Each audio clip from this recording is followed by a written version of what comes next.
And we do have some breaking news out of San Joaquin County where there is a wildfire spreading rapidly at this hour. Good evening and thanks for joining us.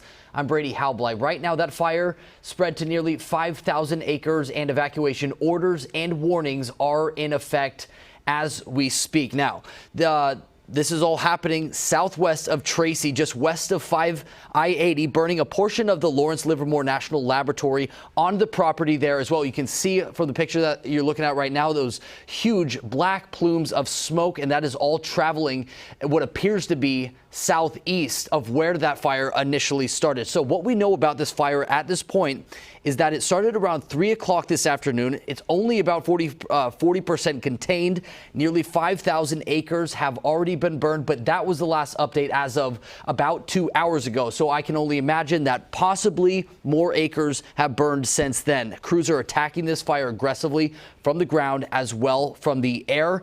Of course, why this is so dangerous right now is obviously because it is spreading so quickly. It is going dangerously close to the highway, and structures, of course, are being threatened and evacuation orders are in effect. But we do have a reporter on scene right now. Kayla Moeller is live with the very latest on what it looks like down there right now. Kayla, what can you tell us?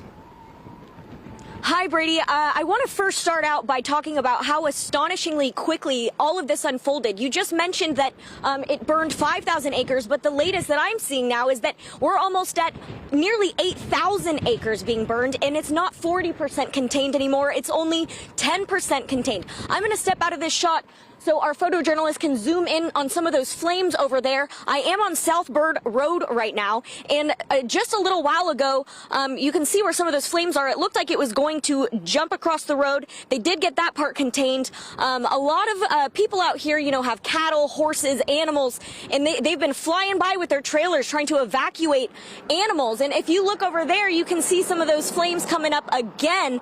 The wind is not helping things. So I think that that's definitely making this harder for the firefighters to get this contained. That's why it is only 10% contained right now. It's seeming like we are going to have to get out of here. So we will check back in with you a little bit later, maybe in a half an hour or so, and tell you what I find out from then. We did talk to some people who were checking on their ranch to get their animals out.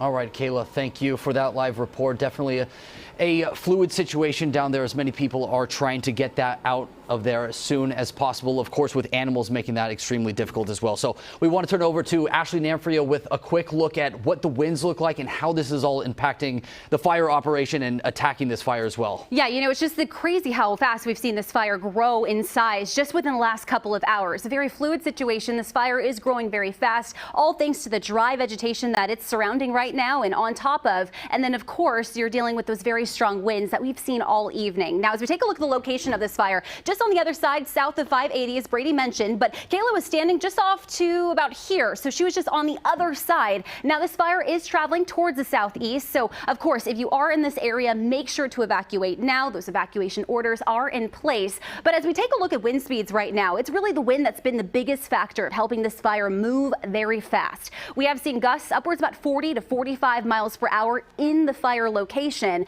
and that will continue through the next several hours. Right now, I'm guessing right around midnight is really when we're going to see things lighten up just a bit more. As we take a look at the forecast, you can definitely see that here hour by hour. By about midnight, we're still holding on to gusts around 30 miles per hour. By the time we hit about 3 o'clock in the morning, we're still holding on to 20 mile per hour gusts. So very strong winds in this area. Everything very dry at the surface too. Take a look at the humidity levels. You can see, although we've improved slightly now that the sun has dropped, still very dry at the surface. Now, the smoke is going to continue to funnel in, especially across the Central Valley, so keep that in mind. Temperatures have dropped off since where we were earlier this afternoon. Right now, we are sitting in the low 70s right around Tracy and into Stockton, even around Modesto, still holding on to the mid to upper 70s. Now, this fire will continue to spread over the next couple of hours, so make sure to heed warnings, of course, and orders. As we take a look at wind speeds right now, again, here's another wide view. Although lighter as you get closer to the Central Valley, still very strong, especially on the downsloping sides of the Altamont Pass. As you get closer to the those foothills. Of course, that's really when we're seeing that wind really kicking in. Here's a look at the smoke. You can see the smoke really starting to funnel into portions of the Central Valley around Modesto, Stanislaus County, into Patterson too. That's really where we're seeing the thick of it. Now, I know some of you have also been noticing the smoke too. Here's a look at Turlock, where Laura was seeing the smoke earlier this evening, and you can see just all the smoke that was really starting to move in there. I'm sure right now they're dealing with a lot of that thick smoke out there this evening. So Brady, definitely something we're going to continue to keep an eye on. Wind is going to be the biggest factor for firefighters, and you also have to think about this too. Embers can travel miles away, so something we're going to keep a close eye on. All right, Ashley, thank you for staying on top of that for us.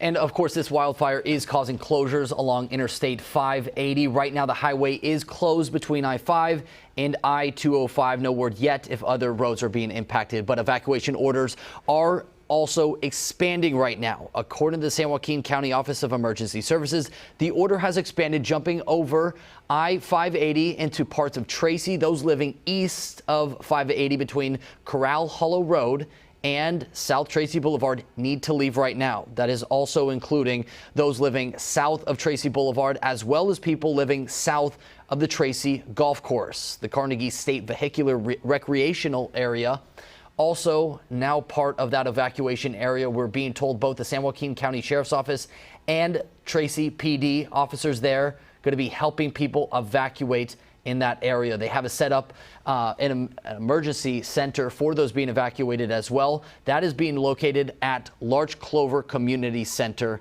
as well. Of course, we're going to be staying on top of this all evening long, and we will be sure to keep you updated as soon as all that information comes into our newsroom. We'll give you an update tonight at 10 o'clock on the CBS 13 News.